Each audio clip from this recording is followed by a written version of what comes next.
Mga adlaw katawhan sa Dios sa Archdiocese sa Osamis.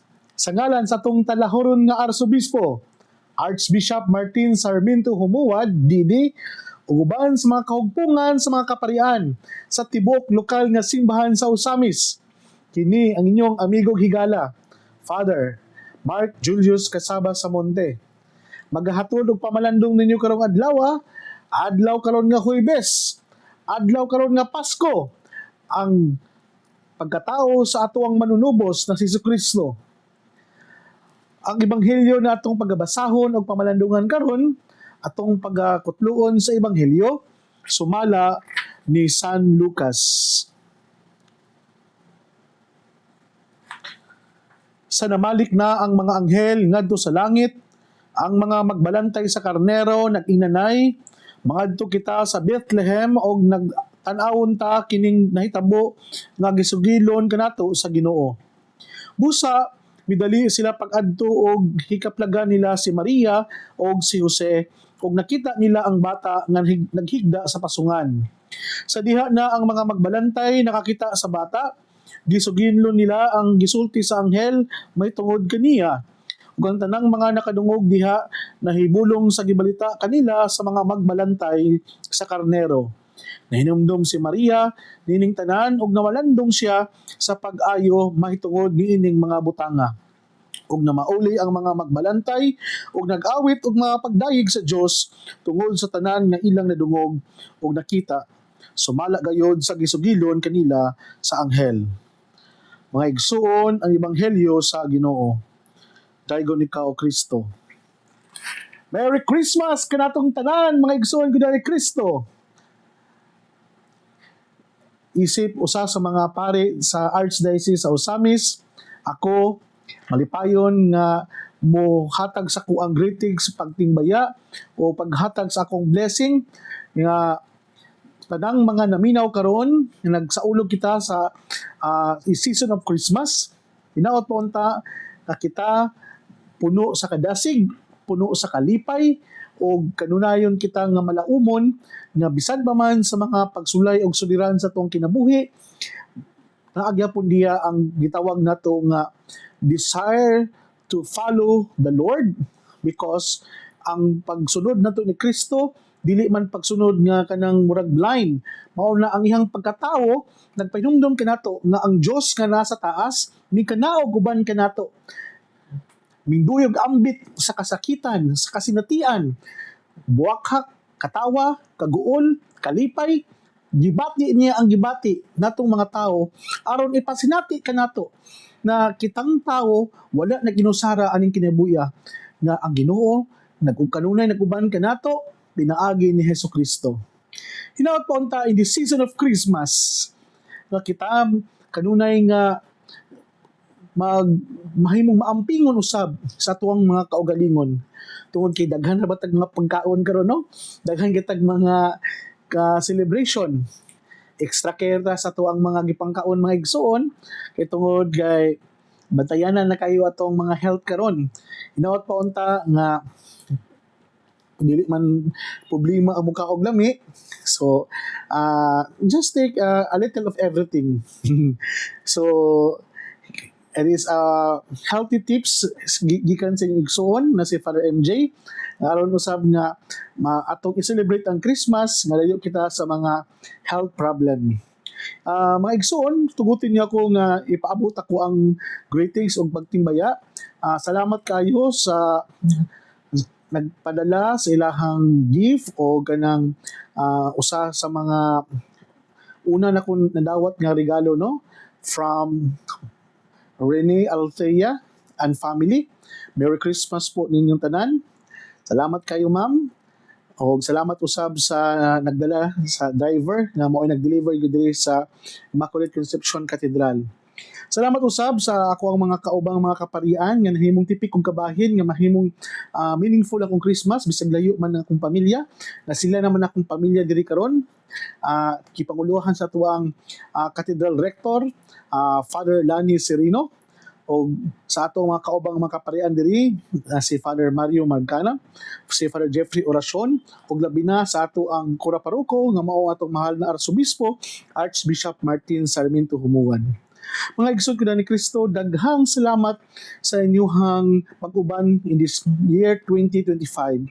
Hinaot pa unta as we celebrate Christmas ining tuiga, daghan man mga panghitabo no sa sulod aning tuiga, but we always remember that we are always joyful and hopeful nga bisan pa man sa mga pagsulay nato na sinati, mopadayon kita sa pagbuhat og matarong tungod kay kita gigrasyahan man.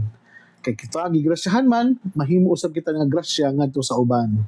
Akong pagtimbaya usab sa ato ang mga kauban diya sa Mars MC Hospital, labi na ang ato ang mga lay ministers, si Kuya Tero, Kuya Lando, o ang ato ang mga lay Carmelites sa pamuluhan ni Ate Dikdik, o sa ato ang chapel officers sa sila Ate Belki, o si Ate Krishna, o sa ato ang hospital chief director, medical chief director na si Ma'am Doktora Jenny Orbistondo.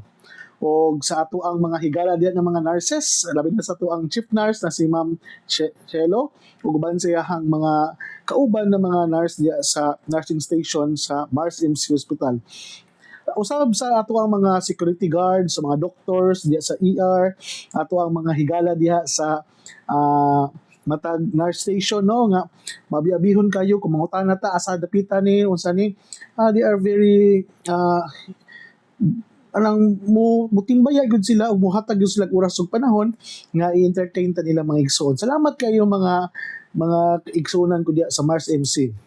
Labi na sa ato ang mga maintenance, tig-deliver og pagkaon, sa ato mga mid-tech, sa ato ang mga kuan diya no, mga tiglimpyo, tanan-tanan, daghang salamat kaninyong tanan.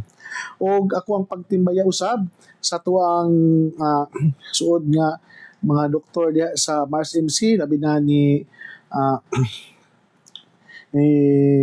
Doktor kaning ato ang suod nga higala no na, na kaning bitawng sa kadaghan na gusto natong kanami itong i-grade itong mga igsuon, makuha na ito ang unahuna ba. Pero anyway,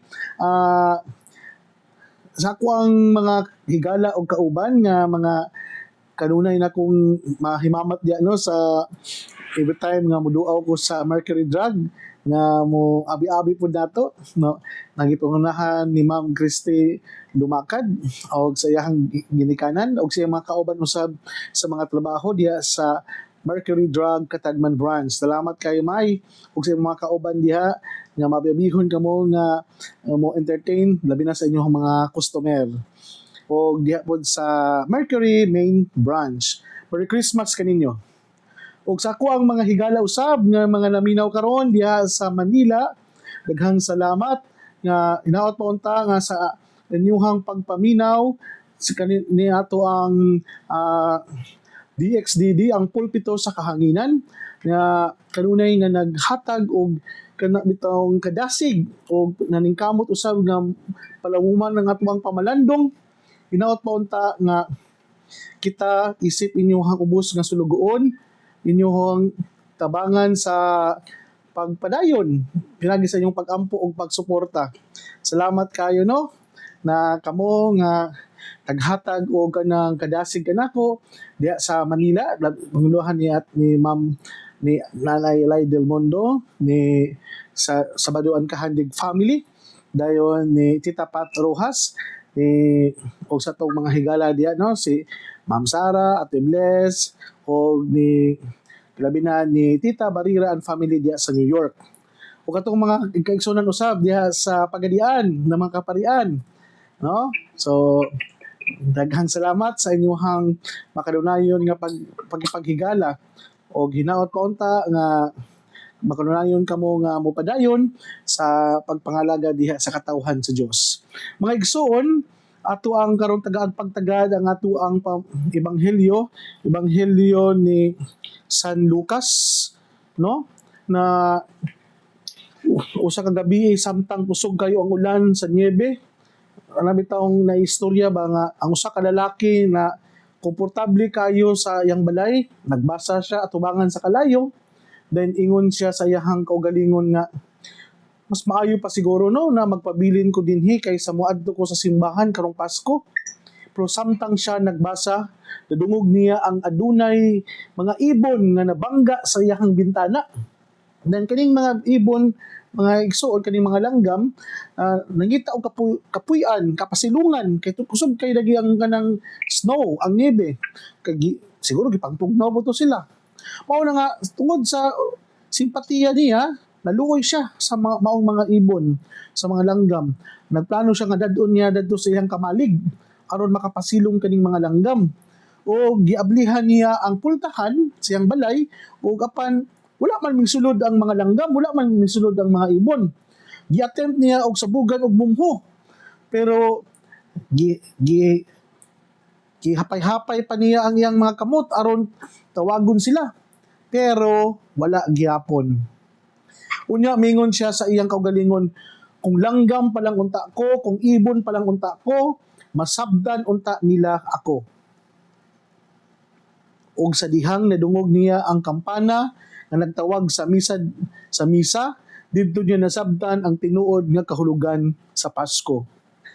Ngano man kinahanglan magpakatawo si Kristo, mga igsoon. Mga igsoon, mahimo man unta nga luwason kita sa Dios sa bisan unsa nga pamaagi nga dili na niya kailangan magpakatao kay siya man usaman ka magbubuhat sa tanan.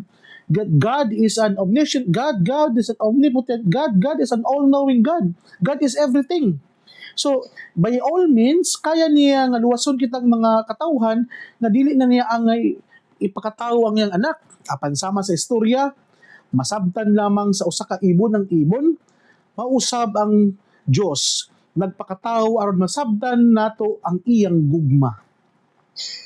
Si Jesus, ang pulong sa Dios, nagpakatao og mipuyo uban kanato. Siya mao ang tinuod nga hulagway sa gugma ug kaluoy sa Amahan. Una, so nagpakatao si Jesus, ang pulong nga nahimong unod o nahimong tao, the Word was made flesh, nagpasabot nga ang pulong sa Dios dili ilang paminawon kundi ikinabuhi usab. Si Jesus natawo sa usa ka yano nga sabsaban, dili sa palasyo, natawo siya sa kalisod aron ipakita nga ang kalipay o kahulugan sa kinabuhi dili makita sa kadato kundi sa pagka mapaabisanon o pagka mahigugmaon ug ang tinuod nga nakasabot sa Pasko mao ang tawo nga nakontento ug mapasalamaton ug nagpakabana sa uban. Sama sa kung gingon yung kanina nga kana bitawng kita nagsaulog nining maong Pasko dili tungod kay we have everything. We are joyful, we are happy and contented in this season of Christmas because we accumulate many things, but because we have God in our life. Tanawa, ang bilen, adunay mga dato, ang tulo ka hari, o gitawag natog the three magi or the three wise men. O aduna po'y mga kabus, mga magbalantay, kaning mga gitawag natog shepherd, na ipakita ni Jesus nga ang gugma sa Dios walay gipili. Nabitawng siya ang Dios alang sa tanan. The inclusivity of God's love to humanity is somehow diyan nato makita sa Pasko. Sinners and saints, gihigugma sa Dios, giluwas sa Dios, mao nga ang pagkatao sa manunubos through Jesus Christ walay gipili, encompassing. Mao na nga kita usab na mga recipient sa maong kaluwasan, dili po ta mamili. Kaya bitong di ta mamili og tawo, kinsa ato ang higalaon, di ta mamili og higala, kung kinsa atong pansinon, kinsa atong tagaag pagtagad, kundi we try to become inclusive, and like as St. John Paul reminds us, we become a man for others. Mao na nga nindot kayo ang gugma sa Dios walay pili. Siya ang Dios alang sa tanan. Mao kini usab ang pahinumdom kanato na ang isip magtotoo labi na sa mga pari namo, mga inordinahan, dili lang kita alang sa dato og maimpluwensyado, kundi para usab sa mga kabus nga napasagdan, alang usab kita sa mga taong sinikmahan o mga gikalimtan sa katilingban. Kung si Jesus miduol sa tanan, dapat kita usab mag-abli sa tanan. Kung si Jesus gihalad niya ang kaugalingon para sa tanan, kita usab mahimong tao para sa tanan. Ikaduhang punto mga igsoon, ang tao usahay dili makasabot sa Dios. Ang atong mga hunahuna lahi sa hunahuna sa Dios. Pero kung permit ta mag-ampo, kung permit ta magbasa sa Biblia, sa Word of God, o makipagduol sa Ginoo, makaingon bita nga hinay-hinay natong masabtan ang iyang mensahe. Because you cannot know if you do not dili ka makasabot sa usa ka tawo kung wala kay time nga mo immerse kaniya, mo initiate ka og time ug mo invest ka og panahon ngadto kaniya. Mo bitaw na nga sa usa ka relasyon nindot bitaw ang pag-ilhanay through communication, through constant nga pag-inistoryahanay, through may take bitaw mo hatag jud kag oras ug panahon ba. Mao na nga kana bitaw sa mga lovers, mao gyud na nga maabtag kadlawon usahay sa pagtiksanay, maabdan og kanang buntagay og pagtawagay, then wala nila ginahuna kung pila ka oras ang ilahang gigugol para lamang nga the more sila magkalawom ang ilahang pag-ilanay sa matag usa, unsa ilahang mga do's and don'ts, unsa ilahang mga ganahan o dili ganahan, unsa ilahang mga likes and dislikes, unsa ilahang mga commonalities, unsa ilahang mga differences inana. So it is one way nga mas mo palawom ang relasyon sa matag usa. Inana pud ta mga igsoon nga aron bitaw nga mas lawom atong pag-ila sa Ginoo, di ta hadlok nga mo mag-ampo, di ta mo hadlok og hatag og panahon para sa Ginoo. Grabe tong in our prayer time, we don't dili ta mahadlok nga moingon nga we are willing to waste our time for the Lord. Nanaunta ang atong mentality. Usahay man gud, grabe kay taas sa kaya to ang pag-ampo, mahadlok ta nga uy, wala na mo ko nahimo nga trabaho, pros na lang man ni pag-ampo. Mao na ang meaning sa spirituality and og pagpalawom sa prayer life. You are willing to waste your time for the Lord. Mao ni ang ikaduhang punto na masabtan nato ang iyang tingog. Si Jesus mao ang pinakadako nga paagi nga ang Dios aron makipagistorya kanato. We know God, our Almighty Father, through Jesus Christ, ang Dios nga taas sa langit, mingnaog uban kanato, nakipagduol kanato, nahimong bata, nagpakatao, naghigda sa sabsaban, atong hikapon, atong duulon, ug atong higugmaon. Sa ato pa, the invisible God from above, nahimong visible, nahimong tangible, o nahimong kauban nato. So, sa may nindot nga mensahe ni mga igsoon, nga ang Diyos wala nagpabilin nga naara sa taas. Ang Diyos wala nagpabilin nga dili nato makita. Ang Diyos wala nagpabilin nga masigiratag hangad niya. Sa dihang natao si Jesus is beside us, among us, and with us. But pasabot niini nga ang Diyos anda muuban o muambit sa atong kasinatian. So kay tungod kay ang Diyos uban naman kanato, sa to pa mas makasabot siya nato o mas mubati siya nato o dili niya i-delay kung unsa ang tumong tinguha sa ato ang mga kasing-kasing. Kung inana day ang ato ang mentality mga igsoon, kitang mga anak sa Dios, kay ang ato ang Ginoo nga atong langit tong amahan, gipadala naman niya yang anak para lang na kita makaila kaniya, mas makasabot niya og siya pud makasinati pud uban kanato. So dili na lisod kanato ang pagpalawom sa ato ang relasyon ngadto sa Ginoo. Marami to gibuhat ka sa Ginoo ba ang tanang pamaagi para masuod ta niya. Marami to nga makipag-close nato.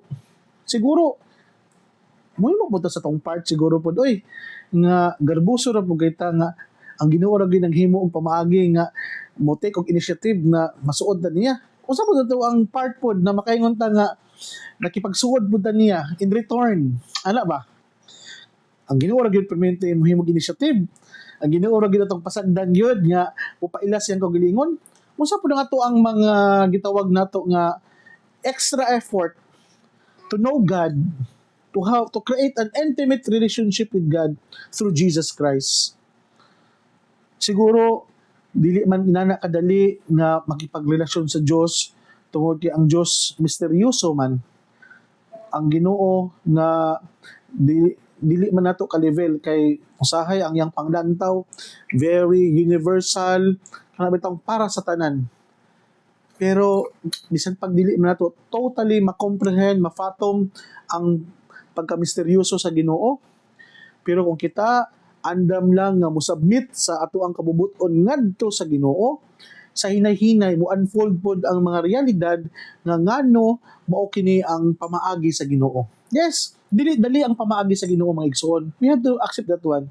Mao gyud ang realidad. Ang pamaagi sa Ginoo sukwahi sa pamaagi sa kalibutan. Ang pamaagi sa kalibutan gitudluan ta to live in comfort, to live in convenient. Pero ang pamaagi sa Dios self-denial, self-sacrifice, which is quite opposite sa tuang gusto, which is quite opposite sa tuang naandan. Dili na dali. Kay human tendency, gusto na to dali. Pero ang sa Diyos, detailed. Mo undergo yun sa proseso o wala nagdali-dali kanunay ang Ginoo. Kita, mga tao, gusto mo na to right there and then, kung mo na itong plano, mo na itong gusto na to nga matubag dayon. Pero ang Ginoo, na siya proseso, na siya iyang kagalingong pamaagi. And with that, it's not that easy, my dear friends. As we celebrate this season of Christmas, hopefully, nga kita naningkamot usab, nga masabtan na to ang Ginoo. Kay ang Diyos naman, kanunay man naman nagsabot po na to. Kung ang Ginoo bitaw sige nilagsabot nato, kita pod usa po natong effort na masabtan nato siya. Unsa po nato ang mga lakang nga ang iyahang mga hiyas ug iyang mga pamaagi nga wala bitaw ta nag-obey lang o nagsunod niya out of fear, out of kahadlok. Kundi we simply we submit or surrender our will to the will of God. Tungod we totally understand what we are doing. We don't only understand, we love what we are doing. Mo ni mas labing importante diya. Mo na nga kita mga igsoon gud ni Kristo hinaot pa unta nga sa ato ang pagpadayon niini, sa ato ang pagpamalandong, sa ato ang pag-enjoy in this season of Christmas. Humana og halad ang Ginoo sa iyang anak through Jesus Christ. In our humble and limited capacity, what are the things that we can offer and we can something nga ikahalad pod ngadto sa Ginoo, balik ngadto sa Ginoo. Kaya kung kita, mga anak sa Diyos, iyang gihalad ang iyang anak, kung sa po na ito ikabalos o halad ngadto kaniya. Kada siguro nindot na mga pamalandong o pangutana nga atong hinahinay o tubagon sa atong pagpamalandong karon. Sa makausap pa akong pagtinbaya usab sa ato ang mga kaigsoonang kaparian dinhi sa Archdiocese sa Osamis. Daghang salamat sa inyong mabiyabihon.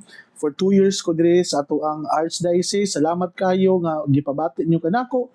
I am belong to the family. At least sa ako ang pagpuyo dinhi sa Archdiocese sa Osamis nga gipabati ninyo nga wala bitaw ko naglisod nga mabati nako nga bag-o ko dire na nisulod ko dire kundi pagsulod nako dire nabati din nako nga kana bitaw naadayon ang pagdawat, ang pagsabot ug naadayon ang paghigugma o pag-amping sa matag usa. Dili man siguro perpekto ang atong community as clergy dire sa Archdiocese, pero despite of that imperfection, ang importante na diya ang pagsinabtanay, pagminahalay ug na po diha ang pagrespetuay. Inaot pa unta nga mga igsoong kaparian nga sa atong pagsaulog niining season of Christmas nga at ipadayon nato ang tawag nato og sacramental brotherhood nga aron sa ingon nga mas mabati nato nga sa ato ang mga happiness and struggles in life isip mga inildinahan nga wala kita nakinsara aning kinabuhi. Aron usab nga sa ato ang pagpadayon aning kinabuhi na diha usab ang atong gitawag og pagsuporta sa matag usa. Daghang salamat. Merry Christmas ninyo mga fathers. O ginaot po unta nga sa atong pagpadayon nato sa pag-celebrate this Christmas season. bisan man og na mag Christmas party tanaw this coming December 29, at December 20, paday, December 26, lahat po na itong 29. Okay, no? Amo ali ito diri sa katedral. So, napadayon kitang mag-ampuay, magdinasigay, o maghatag kita og kanang paglaom sa mga matag usa. So, mga igsuon, din lang ko kutob, ayaw ka magkalimot na ang pulong sa Dios angay gayud nga pamation ug pamalandungan. Sama kani nga kahoy nga gitanom daplin sa sapa kansang andahon dili gayud malaya. Kay og panahon sa tingbunga muhatag siya maayong mga bunga. Hinaot po unta na kining tanan natong mga nadungog og gipamalandungan maghatod kanato sa tuang tumong og tinguha na atong gipangandoy ang langit nga gipangandoy sa matag bininyagan. Mga igsuon ugma na usab uban sa pangama sa itong mahal nga birhen na si Santa Maria natong gitawag dinhi sa misamisnon nga birhen sa kuta, ang Dios unta magapanalangin kanato sa ngalan sa Amahan, sa Anak ug sa Espiritu Santo. Amen. Daghang salamat ug God bless katong tanan. Once again, Merry Christmas.